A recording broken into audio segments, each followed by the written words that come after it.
Не се планира битно зголемување на бројот на лицата што би се вработиле во комуналното претпријатие Водовод во текот на наредната година. Во тек е процедурата за донесување на планот за вработување во 2019, што според одговорните во претпријатието нема многу да се разликува од веќе усвоениот за оваа година. На седницата на Комисијата за финансии и буџет беше речено дека во моментот бројот на вработените во Водовод е 233 лица, при што се очекува намалување за 7 вработени кои во текот на годината треба да заминат во пензија, а би требало да се додадат и 56 вработувања што се планирани и веќе усвоени со планот за оваа година.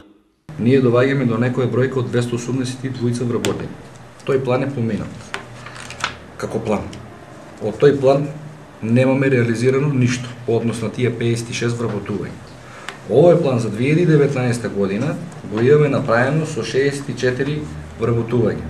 Односно, што значи тоа? Сите 56 што беа во претходниот план за 2018 година се пренесени и во 2019 година. Разликата од 8 вработувања е по основ на 4 упразнети места за пензионирање и по основ на зголемени извршители во делот на паркинг просторот. Во вкупната бројка на планирани вработувања во 2019 вклучени се и 36 лица кои веќе работат, но би можеле да бидат преместени на други работни места според интерните потреби. Сепак, веде директорот на Водовод нагласи дека станува збор само за предлог план, што не значи дека задолжително треба и да се реализира. 4 пензионирања што се ставени, исто се преточени во планот за вработување, кај што е бројката 64.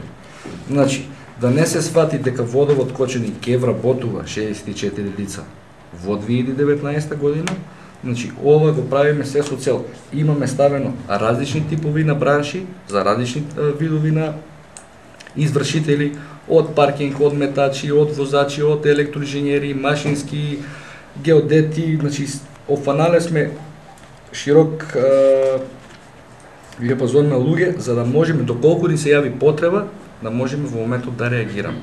Предлог планот за вработување во Водовод во 2019 година ќе го разгледува и Советот на општина Кочани на седницата што е закажана за вчетврток. Доколку биде усвоен, ќе треба да се достави до Министерството за информатичко општество и администрација, од каде се очекува дополнително соодветно мислење.